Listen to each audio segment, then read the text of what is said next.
Herman Cain, former GOP presidential candidate, and appeared in South Carolina with Stephen Colbert, who couldn't get on the ballot in South Carolina, so he just told people to vote for Herman Cain. And a vote for Herman Cain would be a vote for Stephen Colbert. And Herman Cain, it's been a long time since he's been on our show. He's started something called the Cain Solutions Revolution. He's launched an ad, a website, and a movement, and he joins us now. Herman Cain, how are you, sir? Laura, I'm doing great, and it's great to be with you. You know, Stephen Colbert and that rally, we had 5,000 students turn out. And let me tell you, if we're going to get the youth vote in order to defeat Barack Obama, we've got to go to where the youth are. And Stephen Colbert, they watch. They get a lot of their politics through satire. So it was a great event, but I was thrilled at the number of students that turned out, and they responded to my message beautifully. So I really did enjoy it. But thanks for having me on. So you think they turned out for more of your 999 or more of Colbert, that he's kind of the cool liberal playing Bill O'Reilly on TV? When Stephen Colbert introduced me, I got just as much of a rousing applause and reception as he did when he first went up on stage. Yeah. And as I was talking about, I challenge each of you all to be part of the solution and not part of the problem. Be a part of the process. Make sure that you vote. Make sure that you're informed, involved, and inspired. And when I talked about 999, they applauded. When I talked about energy independence, they applauded. Here's where I got the biggest applause line. Our nation is broke, and Washington is broken. They know it. And that's when I challenged them to be a part of the solution. So I thought it went great. And I saw some of the clips, and it seemed like a huge turnout. Yes. And Herman, when you look at politics today, and look, you left the race after all this, these issues were raised about these women and this personal attacks and so forth. And now you see what's happening between Gingrich and Romney, and now pretty much, I'd say 90% of conservative commentators have come out and said Newt Gingrich is erratic, or he's not really conservative. He doesn't even really like Reagan, and you vote for him, and you're going to vote for Obama because he's not the real deal. And then meanwhile, Gingrich comes around and he's criticizing Mitt Romney's investments and invoking the Cayman Islands and saying, well, you had a Swiss bank account. You're sitting back and you're kind of watching this, and what's your take on this kind of tit-for-tat politics we have? I think it is despicable. The voters don't care about that, Laura. All of this negativity, all of these attacks, worrying about how much money Mitt Romney has, that just gives the liberals another class warfare bullet to shoot. All of this stuff they don't care about. My criticism of both candidates, be more specific about how you're going to grow the economy and you're going to create jobs. Mitt's 59-point plan ain't cutting it with Leroy and Bessie out there. They don't know what that means. It's just not cutting it. Then you got Newt. Newt does put bold solutions on the table, but sometimes he goes extreme. Forget about that. The mission is to defeat Barack Obama. All of this negativity and all of these attacks is turning a lot of our voters off. That's why I launched Solutions Revolution. We've got to not only focus on who's going to be at the top of the ticket after they get through, bludgeoning each other and beating each other's brains out. We've got to also focus, Laura, down ticket to try and get the Senate and maintain a healthy majority in the House. And this is why I'm talking about solutions, so people can be excited about the solutions. If neither one of the candidates adopts 999, that's fine, because I'm going to create a movement of the people that's going to be insisting that we adopt 999, and they're going to have to eventually embrace it. They want stuff fixed, not all of these attacks on stuff that they don't care about.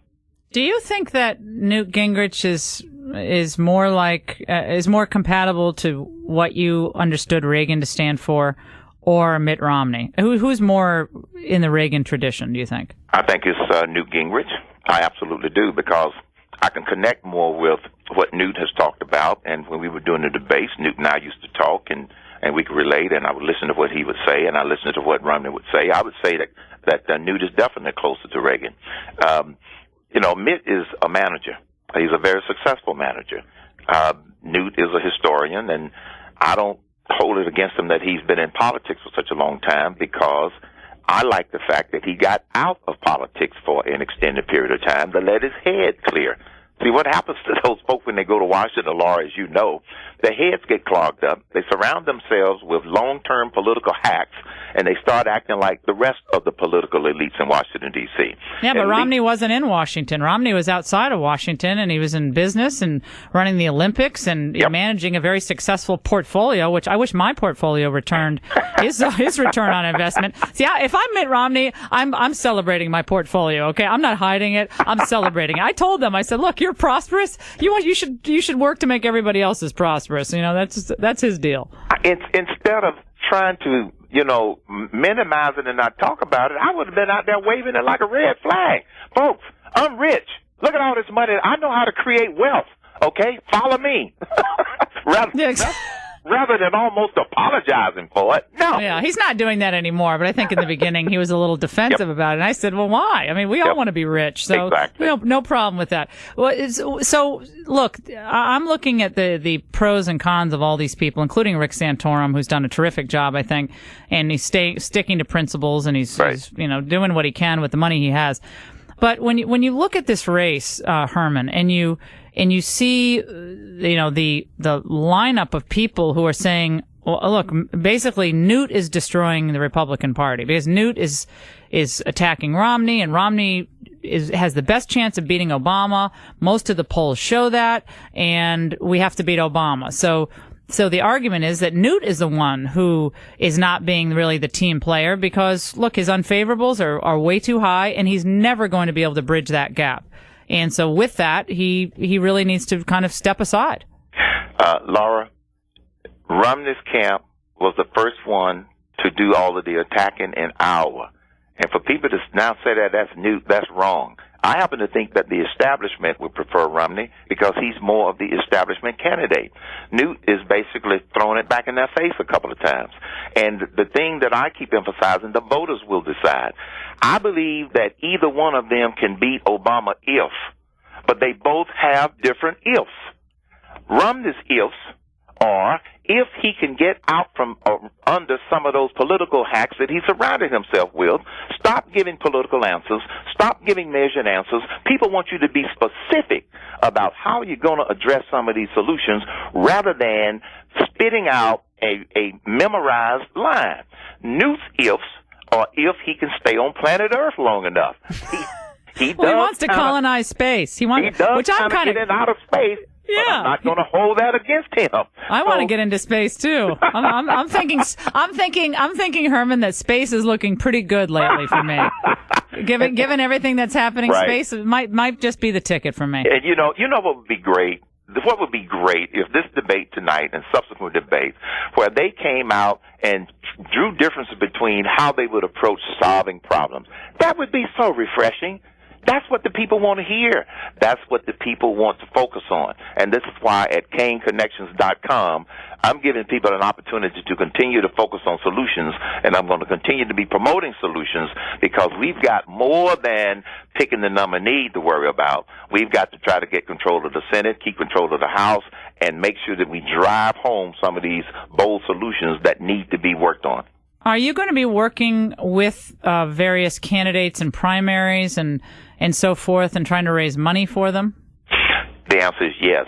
We have what I call the Adopt 999 plan.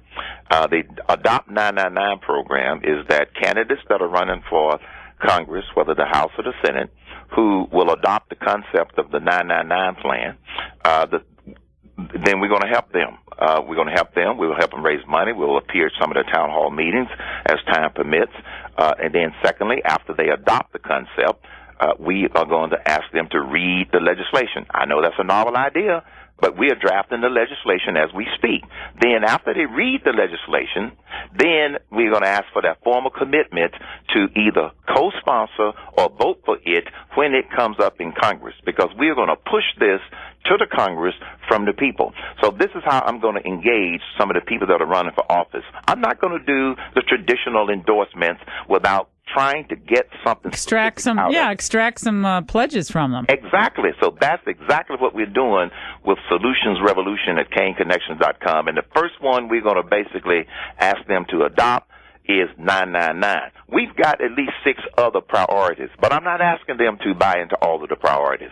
The 999 plan has captivated a lot of people in the public. They intuitively and instinctively know that it's better than what we have. People want to throw out the current tax code. All you hear in Mitch's 59-point plan is more tinkering with the tax code. That's what you heard from Obama the other night in that, if I may say, Laura, I was going to ask you. That disappointing, dismal, downtrodden attack State of the Union address, more manipulating of the tax code such that the government can pick winners and losers. The people are tired of the government picking winners and losers. Oh, his numbers are up, Herman.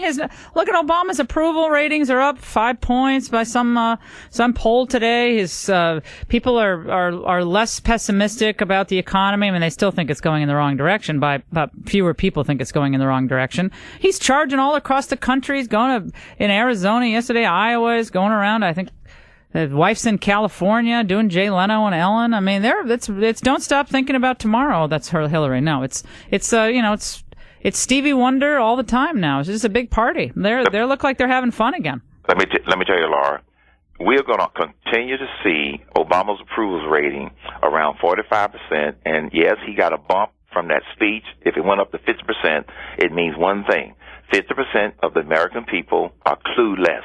This is why, in my response, I said, Mr. President, some of us are not stupid. And so that's why we have a challenge in terms of conservatives and Republicans, because Obama already has a 50% lead, because people are clueless as to what damage is being done to this country. What did you think about the Mitch Daniels rebuttal? I thought that it was heavy on content. I thought his delivery was fine, but I don't think it really got anybody excited and inspired. We need inspiration. We need some fire in the belly. This is why I think Newt continues to surge. Whether he's on planet Earth or not, or whether he is too far out there, people are liking his natural, from his gut passion right now, Laura, and that's what they're responding to. Because Obama, as you know, can give a speech that has absolutely nothing. But I call his State of the Union address a hodgepodge of little ideas. I was on CNN this morning, and the host asked me, "You don't think what he wants to do for manufacturing is a big idea?" Oh, please. No. What about the entire economy?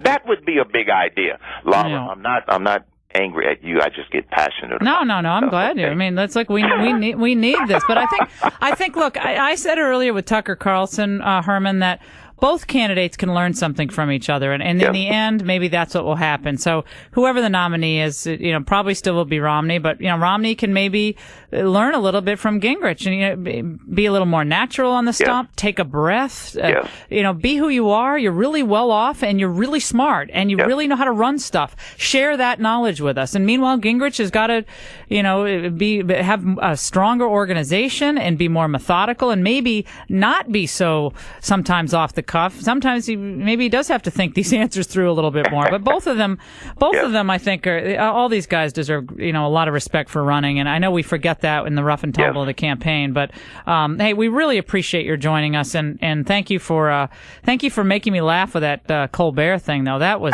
the two of you together. I was like, Herman has lost his mind. But now I see what you kind of did. We've got to reach out to the youth vote and the college vote, as well as get people to get reinvigorated about whoever the nominee is. Yeah, but can you play Frisbee, Herman? Can you play Frisbee, yes or no? College kids, that's all they care about. Yes. Okay, good. All right, we'll bring a Frisbee next time and throw those out to the crowd. All right, you take care. Herman Cain on the Laura Ingraham Show.